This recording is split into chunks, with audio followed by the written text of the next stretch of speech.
Hello friends.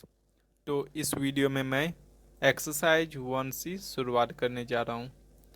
इस video में मैं एक्सरसाइज 1C का क्वेश्चन अभी स्टार्ट नहीं करूँगा, वो मैं अगले वीडियो में करूँगा। तो इस वीडियो में मैं एक्सरसाइज 1C का कॉन्सेप्ट बताने जा रहा हूँ। कॉन्सेप्ट मीन्स क्या क्या हमें पता होना चाहिए इस एक्सरसाइज को शुरू करने से पहले। इससे पहले मैं बता देना चाहता हूँ कि मैं एक्सरसाइज 1A और बी कंप्लीट कर चुका हूँ। इसका वीडियो देखने के लिए आप हमारे चैनल पे जा सकते हैं। और मैंने रियल नंबर के नाम से एक प्लेलिस्ट बना रखा है, उसमें रियल नंबर के यानी रियल नंबर चैप्टर के ऑल क्वेश्चन वहाँ पे अवेलेबल हैं।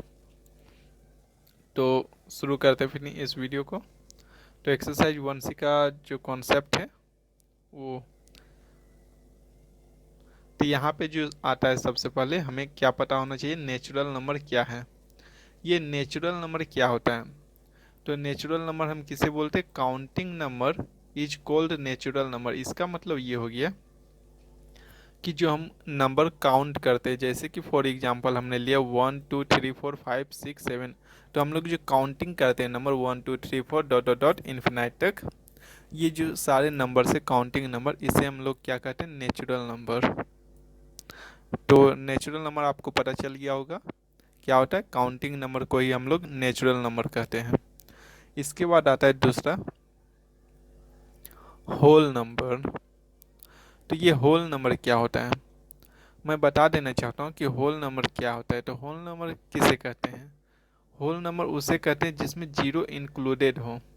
यानी काउंटिंग, हमने अभी जो नेचुरल नंबर पढ़ा था, नेचुरल नंबर वो क्या था? Counting number. उस काउंटिंग नंबर के साथ हम अगर जीरो ऐड कर देते हैं, जीरो भी, यानी ये शुरुआत कहाँ से होता है? जीरो से, तो वो होल नंबर बन जाता है। कहने का मतलब ये है हुआ कि all counting numbers together with zero form the collection of whole number. क्या करेगा? कलेक्शन ऑफ होल नंबर का फॉर्मेशन करेगा। इसका एग्जांपल ये हो गया कि 0 1 2 3 4 5 6, तो ये सारे हो गए होल नंबर्स। एक और मैं चीज़ बता देना चाहता हूँ, जैसे कि यहाँ पे कोई नंबर दिया हुआ है 5, अगर पूछा जाए ये क्या है, तो इसे आप नेचुरल नंबर भी कह सकते हैं, नेचुरल नंबर। इसे आप होल नंबर भी कह सकते हैं, और इसे आप real number I mean rational number भी कह सकते हैं। तो ये हर एक का एग्जाम्पल ये बन सकता है। तो यहाँ पे होल नंबर आपको समझ में आ गया होगा कि जो जीरो से शुरू हो वो काउंटिंग नंबर को हम लोग होल नंबर कहते हैं। इसके बाद जो मेन है वो है इंटीजर। इंटीजर क्या होता है? तो इंटीजर में दो तरह के नंबर पाए जाते हैं, एक तो निगेटिव नंबर और दूसरा पाए जाते हैं पॉजिटिव नंबर। एक निगेटिव और एक दूसरा होता है पॉजिटिव नंबर। जैसे कि यहाँ पे इस चार्ट में देख सकते हैं, इस साइड देख सकते हैं, लेफ्ट साइड में, लेफ्ट साइड में क्या है? सारे जो नंबर्स हैं वो निगेटिव नंबर्स हैं। और यहाँ पे जो राइट साइड में है, ये सारे नंबर्स क्या हैं? पॉजिटिव नंबर हैं। और बीच में क्या है? जीरो। इसे हम इंटीजर कहते हैं। यानी कि इंटीजर में निगेटिव नंबर्स भी होते हैं, पॉजिटिव नंबर्स भी होते हैं, और ये जीरो भी होते हैं। उसे हम इंटीजर कहते हैं। एक चीज़ और मैं यहाँ पे बता देना चाहता हूँ कि यहाँ पे ये जो माइनस का 5 है और यहाँ पे जो प्लस का 5 है, इन दोनों नंबर्स में बड़ा कौन सा है, छोटा कौन सा है, ये मैं बता देना चाहता हूँ। तो ये जो +5 है वो बड़ा है -5 से। इसको मैं एक और चीज़ यहाँ पे बता देना चाहता हूँ कि ये जो नंबर है 1 2 3 4, ये जो इस साइड जा रहा है, इस साइड, वो क्या है? इस साइड जाएगा तो क्या होगा? नंबर बढ़ेगा, नंबर बड़ा होगा, और ये बढ़ के कहाँ तक जा सकता है? इन्फिनिटी तक, प्लस इन्फिनिटी तक। प्लस इन्फिनिटी का मतलब ये है कि ये नंबर क्या है? कंटिन्यू इंक्रीज करेगा। जैसे कि 1 के बाद 2, 2 के बाद 3, 3 के बाद 4, तो ये नंबर क्या हो रहा है? बढ़ रहा है। और यही अगर आप इस साइड देखेंगे, निगेटिव नंबर,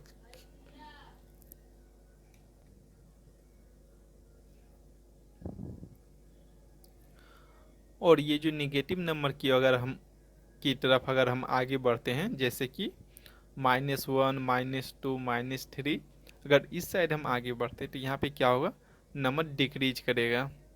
तो ये जो होगा माइनस इन्फिनिटी की ओर जाएगा।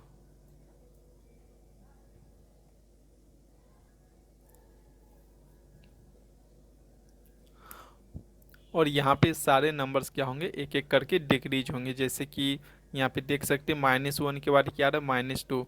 अगर पूछा जाए कि -2 बड़ा है या -1, तो आपको बोलना होगा कि -1 बड़ा है। अगर यही पूछा जाए कि -4 बड़ा है या -5, तो यहाँ पे क्या होगा, -4 बड़ा होगा। कहने का मतलब ये है कि अगर निगेटिव नंबर में जो छोटा नंबर है वही बड़ा होता है। यहाँ पे जैसे कि ये 5 और 4 में हम देखें तो 5 बड़ा है, लेकिन निगेटिव साइन लगने के बाद, निगेटिव यानी माइनस का साइन लगने के बाद छोटा नंबर बड़ा हो जाता है, यानी कि -4 बड़ा है -5 से। इसीलिए मैं बोल रहा हूँ कि ये जो नंबर है डिक्रीज कर रहे हैं, डिक्रीज। इस साइड क्या हो रहा है, डिक्रीज, डी से डिक्रीज होता है। और इस साइड नंबर क्या हो रहा है, इंक्रीज। आई लिख देते हैं, आई से क्या होगा, इंक्रीज। जैसे 8 के बाद 9, एक बढ़ गया। पर यहाँ पे जो -3 के बाद -4 हुआ, इसमें एक घट गया। तो इंटीजर में यही होता है, यही। इसके बाद आता है रेशनल नंबर। अब मैं बता देता हूँ रेशनल नंबर क्या होता है। तो रेशनल नंबर हम किसे कहते हैं, जो कि पी बाई क्यू के फॉर्म में हो। The number of the form P by Q, जो भी नंबर पी बाई क्यू के फॉर्म में हो, और जहाँ पे पी और क्यू क्या होना चाहिए, इंटीजर। अभी हमने इंटीजर पढ़ाया क्या होता है, तो पी और क्यू क्या होगा, इंटीजर। और एक स्पेशल केस है कि आई मीन स्पेशल पॉइंट है कि क्यू जो है, Q does not equal to zero, Q जो है जीरो नहीं होना चाहिए, ये खास ध्यान रखना है। उसे हम क्या कहेंगे, रेशनल नंबर। जैसे कि मैंने एग्जांपल दिया है कि 5/6, 5/6, 5/6 का मतलब क्या होगा, ये पी बाई क्यू के फॉर्म में है, ये पी बाई क्यू के फॉर्म में है, ये पी बाई क्यू के फॉर्म में। तो जब ये पी बाई क्यू के फॉर्म में होंगे तो इसे हम क्या कहेंगे, रेशनल नंबर। ये रेशनल नंबर। जैसे दूसरा एग्जांपल है 9/2, 69/8, 7/1। अब यहाँ पे ये देखिए 7/1, इसका मतलब क्या होता है, 7। 7/1 को हम क्या लिखेंगे, 7। तो ये 7 भी क्या है, रेशनल नंबर है। अब 7 रेशनल नंबर इसलिए क्योंकि हमने 7 को 7/1 लिख सकते हैं, ये लिखना पॉसिबल है, तो इसे भी हम रेशनल नंबर कहते हैं। उसके बाद यहाँ पे क्या है, 1/9, इसी का जैसा है।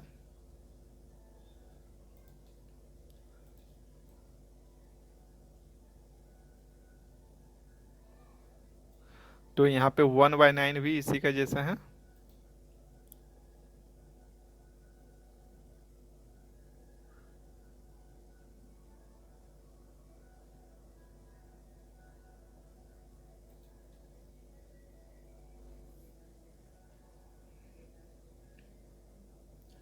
तो यहाँ 1/9 भी इसी का जैसा है।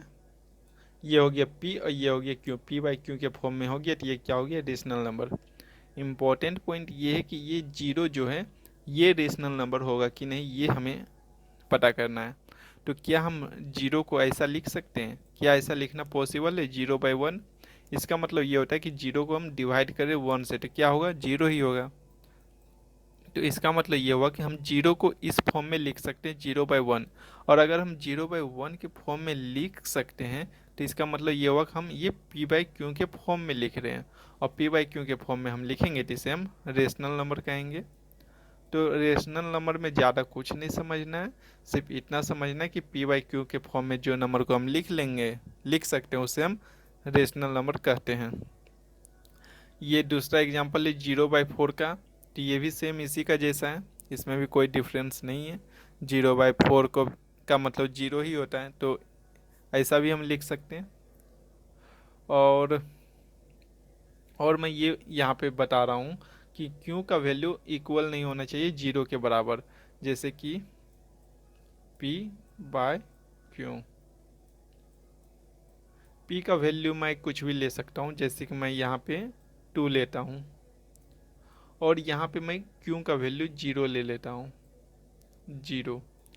तो इससे ये क्या होगा कि इसे अब हम रेशनल नंबर नहीं कहेंगे, आर नहीं होगा, आर नहीं होगा, इसे हम रेशनल नंबर नहीं कहेंगे। क्यों?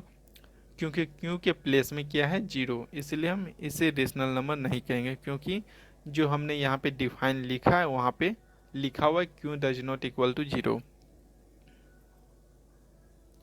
और ये जो लिखा हुआ है अगर किसी भी नंबर के नीचे 0 हो जाता है, जैसे कि यहाँ पे 0 हो गया, तो इसका मतलब हो गया ये नंबर क्या है, इन्फिनाइट। इसका मतलब ये हो गया इन्फिनाइट। तो रेशनल नंबर भी समझ में आ गया होगा क्या होता है। इसके बाद आता है, इसके बाद आता है रेशनल नंबर।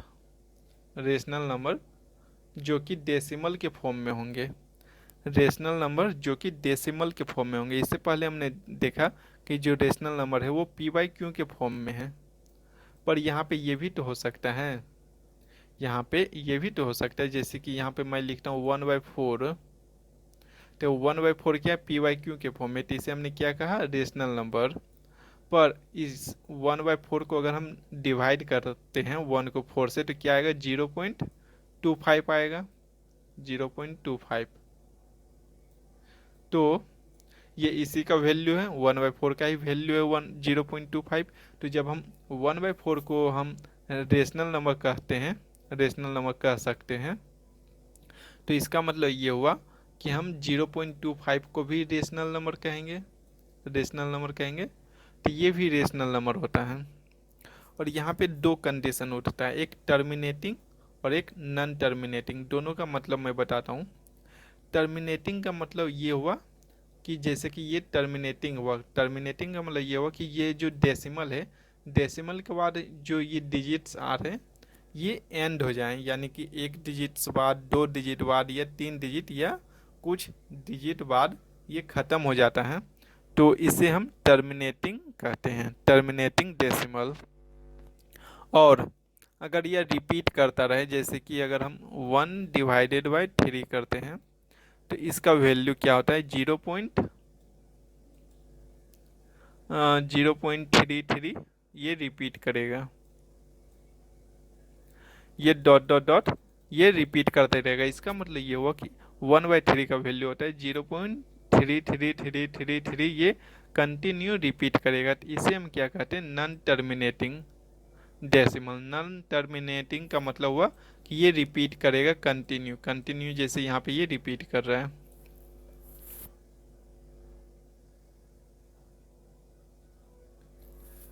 और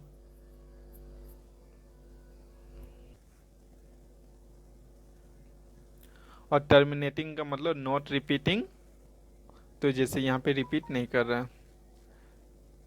ये भी आपको समझ में आ गया होगा टर्मिनेटिंग नॉन टर्मिनेटिंग के बारे में अच्छे से। तो अब हमारा वीडियो ये ख़त्म होता है। अगर आपको यह वीडियो पसंद आया तो इस चैनल को सब्सक्राइब कर दें, वीडियो को लाइक कर दें, और अगर कोई क्लास 10 के स्टूडेंट्स है तो उसके पास ये वीडियो को ज़रूर शेयर करें। मिलते हैं फिर अगले वीडियो में। तो इस वीडियो को देखने के लिए धन्यवाद, और इस चैनल को ज़रूर सब्सक्राइब करें।